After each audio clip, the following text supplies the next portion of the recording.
नमस्कार दोस्तों। आज बहुत प्रतीक्षित जो भर्ती है राजस्थान कर्मचारी चयन बोर्ड जयपुर के द्वारा वो निकाली जा चुकी है। जो काफ़ी जो लोग हैं वो बहुत बेसब्री से इसका इंतजार कर रहे थे। जो 10वीं पास युवा जो हैं वो इस भर्ती का बेसब्री से इंतजार कर रहे थे। आज कर्मचारी चयन बोर्ड द्वारा वो भर्ती निकाली गई है। दोस्तों, इस भर्ती की बात करें पशु परिचर की, एनिमल अटेंडेंट की, तो ये भर्ती बहुत ही बम्पर मात्रा में निकाली गई है। 5,934 पद जो है इस भर्ती में कर्मचारी चयन बोर्ड द्वारा निकाले गए हैं, जिसमें नॉन टीएसपी क्षेत्र के 5,281 पद जो है वो दिए गए हैं। और अनुसूचित क्षेत्र जो टीएसपी क्षेत्र आते हैं उसके टोटल जो है 653 पद जो है वो निकाले गए हैं इस भर्ती के माध्यम से। टोटल पद जो है 5,934 पद पे ये भर्ती करी गई है, भर्ती की जाएगी। और जो 10वीं पास युवा हैं जो राजस्थान के मूल निवासी है उनके लिए सरकारी नौकरी लगने का ये एक सुनहरा अवसर है। तो दोस्तों, आपको ये मौका चूकना नहीं है। आपसे गुजारिश है कि आप अच्छे से तैयारी करें और इस भर्ती में आप अपना सरकारी नौकरी लगने का जो सपना है वो साकार कर सकते हैं। दोस्तों, इसके साथ अगर हम गैर अनुसूचित क्षेत्र जो है, अगर इसके पद का डिवाइडेशन देखें अगर दोस्तों, तो जनरल कैटेगरी के लिए जो सामान्य वर्ग से आते हैं 1905 पद जो है वो रखे गए हैं दोस्तों। और जो अनुसूचित जाति से हैं, जो एससी कैटेगरी से आते हैं, उनके लिए 837 पद टोटल रखे गए हैं। और यहीं अनुसूचित जनजाति एसटी कैटेगरी के लिए दोस्तों, एसटी कैटेगरी के लिए पद जो हैं वो टोटल 628 पद जो हैं 628 वो रखे गए हैं। इसके अलावा अन्य पिछड़ा वर्ग की बात करें दोस्तों तो 1098 अन्य पिछड़ा वर्ग के लिए जो दोस्तों 1098 पद आए हैं। और अति पिछड़ा वर्ग एमबीसी कैटेगरी के लिए 263 पद जो है टोटल वो आए। और EWS category, economic weaker section, आर्थिक रूप से जो कमजोर वर्ग है उसके लिए 527। और 12 जिले की शहरी जनजाति के लिए भी इसमें कुछ पद रखे गए हैं, उनकी संख्या है टोटल 23। ऐसे करके दोस्तों ये टोटल जो 5,281 पद जो हैं वो नॉन टीएसपी क्षेत्र के लिए और टीएसपी क्षेत्र के लिए 653 पद जो हैं वो आए हैं। दोस्तों, इसके बाद हम बात करें इसके आवेदन की, तो आवेदन जिन लोगों ने एसएसओ आईडी के माध्यम से पहले ई मित्र के माध्यम से जो राजस्थान कर्मचारी चयन बोर्ड है उसमें किसी भर्ती में अगर आवेदन कर रखा है तो उनको अप्लाई करने की ज़रूरत नहीं है। यदि कोई लोग जो है फर्स्ट टाइम आवेदन कर रहे हैं किसी भर्ती में, जिनका आवेदन पहले नहीं हुआ है, वो नए आवेदन करने के लिए अगर जनरल कैटेगरी से हैं तो 600 रुपीज़ 600 रुपये जो है वो लगेंगे general category. OBC and MBC category के लिए जो है टोटल जो है 600 रुपये जो है वो रखे गए हैं। जबकि एसटी, एससी और ईडब्ल्यूएस और दिव्यांगजनों के लिए ये शुल्क जो है वो 400 रुपये रखा गया है। और एक बार ही अगर आपने पंजीयन शुल्क जमा करवा चुके हैं तो अब फिर से जो दोबारा शुल्क दे नहीं होगा।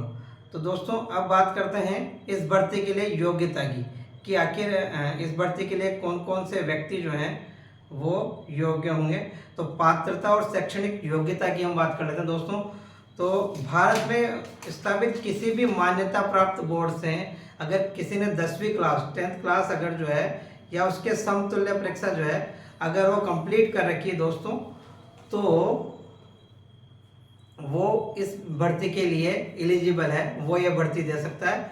और वो साथ ही राजस्थान का मूल निवासी हो, राजस्थान की संस्कृति का ज्ञान हो, हिंदी का उसे ज्ञान हो, हिंदी में पढ़ लिख सके, तो वो इस भर्ती के लिए एलिजिबल है। और दोस्तों, आयु की अगर बात करें दोस्तों तो 1 जनवरी 2024 को वो व्यक्ति जो है 18 वर्ष से लेकर 40 वर्ष के मध्य उसकी उम्र होनी चाहिए। उसकी उम्र जो है 18 वर्ष से लेकर 40 वर्ष के मध्य होनी चाहिए। और यहाँ पर कुछ रिलैक्सेशन किसी और कैटेगरीज में दिया गया है। अगर वो व्यक्ति SC ST OBC और EWS से मेल अभ्यर्थी है, अगर नर अभ्यर्थी है तो उसको 5 वर्ष की छूट दी गई है अधिकतम आयु सीमा में। वहीं पर जो अगर सामान्य वर्ग की महिला है तो उन्हें भी 5 वर्ष की अधिकतम आयु में छूट मिलेगी। और यदि SC ST OBC MBC और EWS से कोई महिला है तो उन्हें टोटल जो है अधिकतम आयु में 10 वर्ष की छूट दी जाएगी। तो ऐसे 18 वर्ष से लेकर जिनकी उम्र 40 वर्ष के मध्य है वो इस भर्ती के लिए जो है दोस्तों आवेदन कर सकते हैं।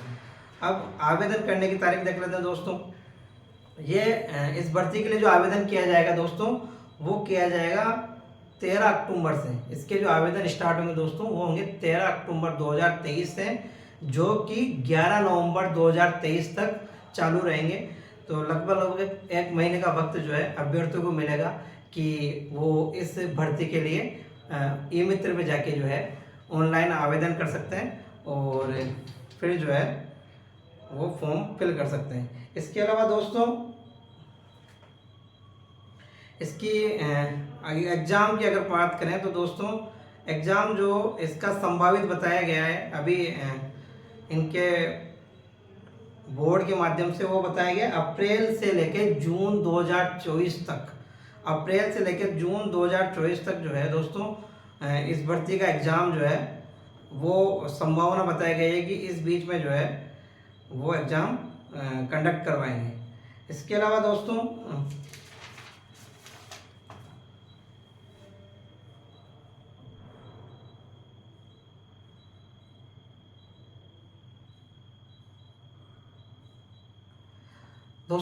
इसके अलावा हम बात कर लेते हैं परीक्षा माह व दिनांक की। तो दोस्तों माह अप्रैल से जून 2024 तक ये भर्ती का आवेदन जो है वो करवाया जाएगा दोस्तों। जैसे आप देख सकते हैं अभी ये संभावित है, तो संभावना है कि इस दौरान जो है वो ये भर्ती कराई जाएगी।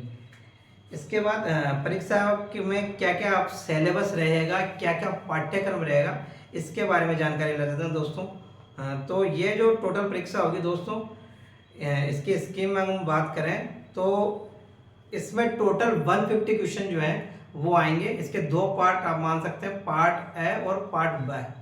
तो पार्ट ए जो होगा इसमें टोटल 105 क्वेश्चन जो हैं वो आएंगे और पार्ट बी से 45 क्वेश्चन वो आएंगे। और सारे क्वेश्चन जो हैं ऑब्जेक्टिव टाइप के होंगे, मतलब आपको 4 ऑप्शन दिए जाएंगे, आपको सही उत्तर जो है वो टिक मार्क करना है और फिर OMR में फिल करना है, मतलब वस्तुनिष्ठ टाइप के क्वेश्चन जो है वो आएंगे। तो टोटल क्वेश्चन जो है वो 150 होंगे।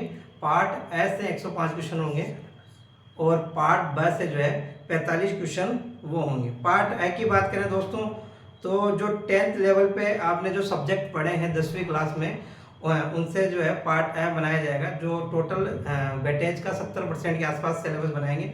इसमें जैसे विज्ञान, गणित, सामाजिक अध्ययन, भूगोल, इतिहास, संस्कृति, कला और जो जनरल करंट जीके जो चल रहा है समसामयिक विषय इस पे बेस्ड होगा, ये पार्ट ए बनाएगा।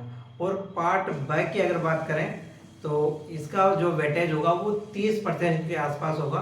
तो इसमें पशुपालन से रिलेटेड जो चीज़ें हैं वो आएगी। इसमें पशुपालन से संबंधित जो सामान्य ज्ञान है, उनकी नस्लें हैं, पशुओं की जो नस्लें हैं, जो राजस्थान की मूल निवासी है, ये बदियाकरण है, हाइब्रिड नस्ल से, और डेयरी से रिलेटेड जितने प्रोडक्ट्स हैं उनके बारे में, चारा, चरागाह, और जो सामान्य बीमारियां पशुओं में होती है उनके बारे में, और जो रोग्स होते हैं अंतः परजीवी, बाह्य परजीवी, टीकाकरण कैसे पशुओं में किया जाता है, और प्रति व्यक्ति दूध और मांस और अंडों की क्या उपलब्धता है, पशु गणना के क्या आंकड़े हैं, इन सारी चीज़ों से मिला के जो है यह सिलेबस जो है पशुपालन का जो है वो बनाया जाएगा। पशुपालन में जो लोग लगातार काम कर रहे हैं जैसे पशुधन सहायक या पशुधन परिषद, उनको भी आयु सीमा में छूट से बाहर रखा गया है। एक और यहाँ एडवांटेज दिया गया है कि एनसीसी जो कैडेट है उनको 3 साल का जो है वो थोड़ा सा रिलैक्सेशन दिया जाएगा। तो पशुपालन में जिन्होंने काम किया है, क्योंकि पशुपालन विभाग की बढ़ती है तो वहाँ थोड़ा सा रिलैक्सेशन